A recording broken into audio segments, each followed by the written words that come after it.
After the period of Japanese territorial expansion, which lasted until the end of the first half of 1942, the Americans settled in the south of the Solomon Islands, on Guadalcanal Island in August of 42. This first step by the Americans opened the way for them to return to the Philippines and to Japan. And it was at that time that the United States Navy began expanding its fighter units. At that time, the Navy was using the Grumman F-4F Wildcat fighter and was already introducing its successor, the F-6F Hellcat. But it was also in the early days of experimenting with its new inverted gull-wing fighter, the Vought F-4U Corsair. The Corsair had been receiving positive operational reports, but its supply chain was still in its infancy. Furthermore, the aircraft's nose was quite long, which prevented the pilot from having a good view when the plane was on the ground, making the Navy concerned about its operation on aircraft carrier decks. To address this issue, the Navy created 2 squadrons. Fighting Squadron 12 was formed in 42 and got the Corsair late that year. And on January 1st, 43, the Fighting Squadron 17 was officially created at the Naval Air Station in Norfolk, Virginia. Fighting Squadron 17 was the second squadron to get the Corsair, but the first to use it in combat. And it also ended up becoming the most successful of all in the history of the United States Navy. Every great fighter unit has an inspiring leader, the one who leads by example and everyone follows. In the case of Fighting Squadron 17, that was Lieutenant Commander Tommy Blackburn being informed that his unit would operate the Corsair. One of Blackburn's first concerns was to get a nickname for the unit that matched the aircraft's nickname, Corsair, pirate ship. So he came up with the name Jolly Rogers. For those who don't know, Jolly Rogers is the English term for that black flag with the skull and crossbones that identified pirate ships in the early 18th century. And although the Jolly Rogers had several versions throughout history, the most famous one was used by Black Sam Bellamy, Edward England, and most famously by Edward Thatch, Blackbeard. On his ship, Queen Anne's Revenge, look there in detail, the little flag on the ship. Pilot Harry Holmeyer created the Fighting Squadron 17's version of the Jolly Rogers, who would later become an ace, along with the Black Sheep Squadron of the Marines. And when it was time to start that strategic selection of the core personnel for the new squadron, Blackburn began with his executive officer, or number 2, who was Roger Hedrick, his longtime friend. He also called Lieutenant Tim Gill, as well as 2 veterans of the air battles in Guadalcanal.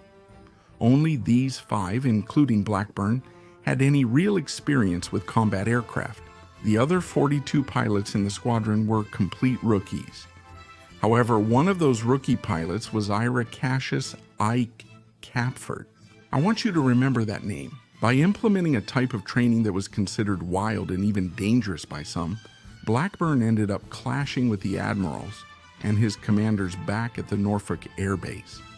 What did he do? He moved his training corps to Mantle, North Carolina to stay away from that command center. There, away from those concerns, he trained his pilots as he wanted. They conducted high-altitude operations, even noting how the aircraft's performance varied above 9,000 meters. Target reconnaissance and sky scanning, engine operations, and also enemy aircraft identification. This strong emphasis that Blackburn placed on training his new pilots ended up creating true fighter professionals. He also dismissed pilots he felt lacked the qualities to be fighter pilots, the reluctant and those lacking fighting spirit. The fact is that Blackburn wanted a 5-star unit, one that you can polish and that shines beautifully. That way, he wanted excellent aviators and not so much disciplined officers. This led the Jolly Rogers to receive some excellent fighter pilots, but because of their lack of discipline, they ended up being expelled from other units. So he set up the following structure for the Fighting Squadron 17, 2 planes, with 1 leader and 1 wingman forming a section. 2 sections form a division of 4 planes, 2 divisions make up a flight of 8 planes, and 5 flights complete the 40 planes of the entire squadron. In February 1943, the Fighting Squadron 17 received its first Corsairs, and by March, all the pilots were already acclimated to the model. Of course, they quickly gave the plane a nickname. Because of the rumble the Corsair made, they nicknamed the aircraft Hog, or Pig. The boss needed a radio call sign and quickly named his plane Big Hog, or Big Pig. On May 25, 1943, the new aircraft carrier 17 United States ship Bunker Hill was commissioned into the United States Navy, and the Bunker Hill headed to Norfolk to receive the fighting Squadron 17 in June. The Jolly Roger's time with the Corsair influenced the aircraft's development. The F4U-1A model emerged from this experience, featuring improvements that enhanced Corsair operation. Among them was the new bubble canopy, which replaced the birdcage canopy of the previous versions.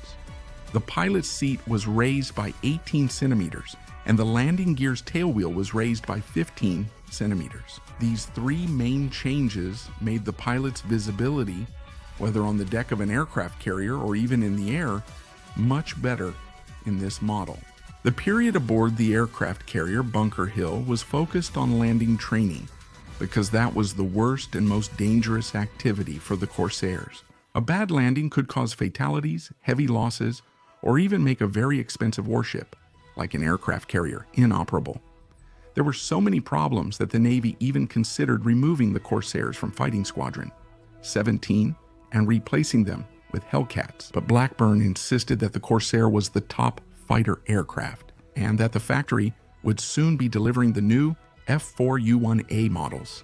And in fact, they did deliver, because the first 12 arrived for the Jolly Rogers on August 10, 1943. In the end, the Navy gave in, and everyone applauded the decision to send them into combat aboard the Corsairs. With everything settled, the Bunker Hill and Fighting Squadron 17 set out for the Pacific on September 10, 1943.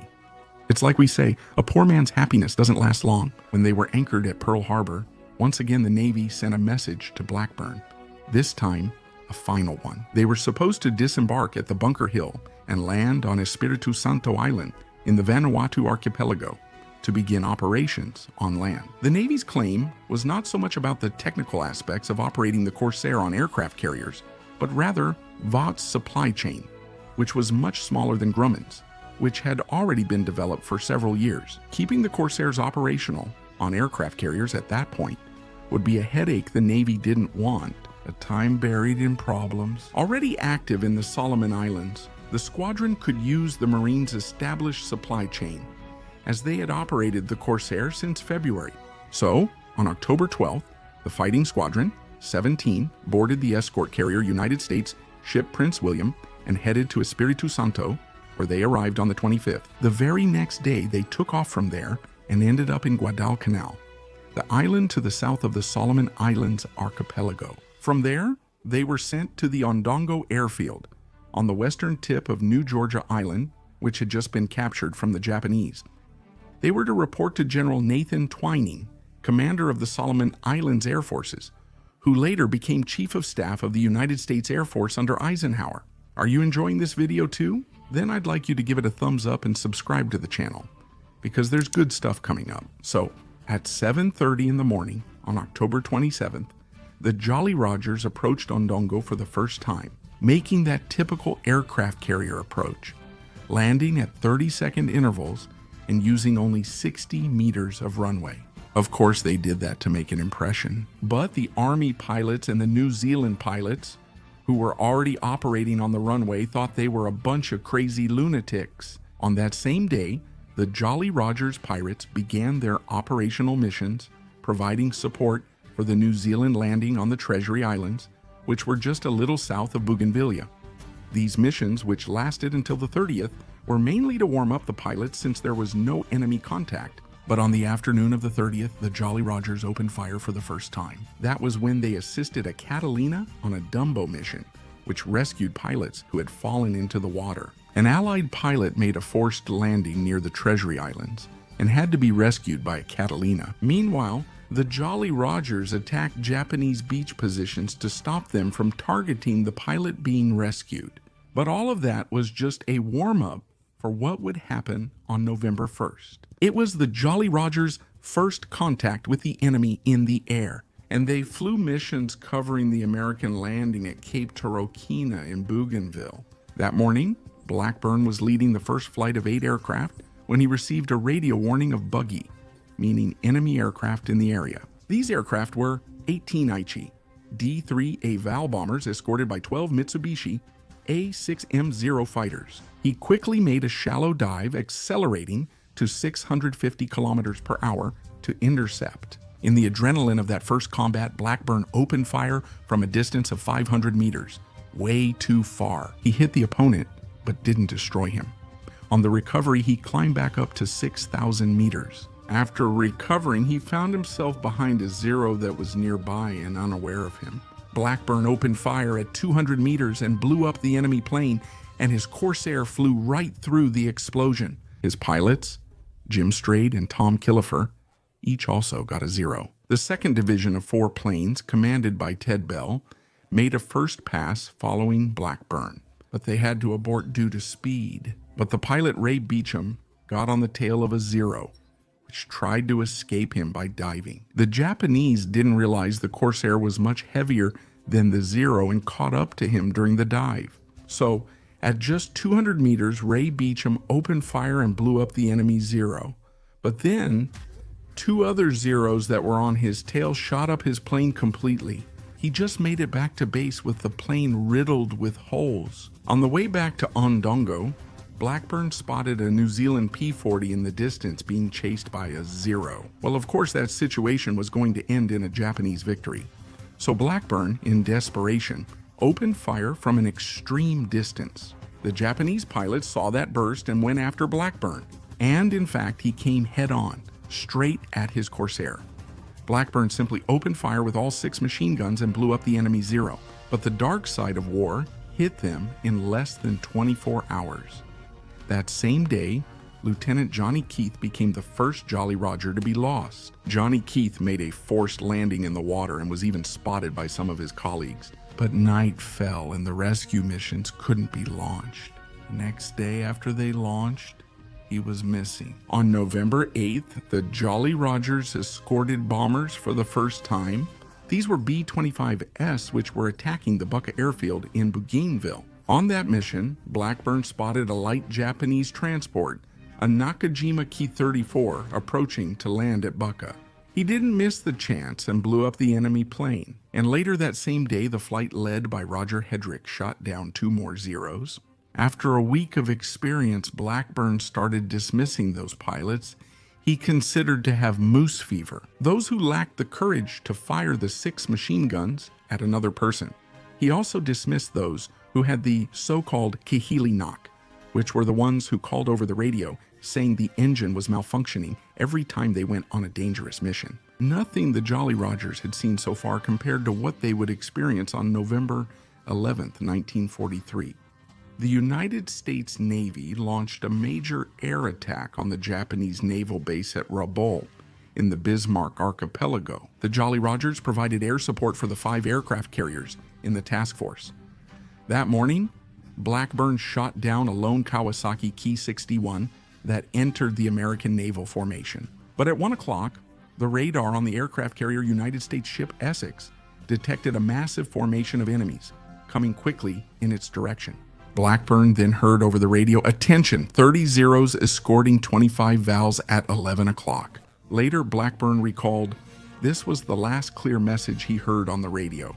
Afterward, his pilots caused a commotion, shouting, "I got one! Look, the Japanese is going down!" The Jolly Rogers attacked the entire Japanese formation, firing wildly. And in the middle of that, 4 Japanese fighters started chasing Blackburn. After a while, he had to fly into a cloud to shake them off.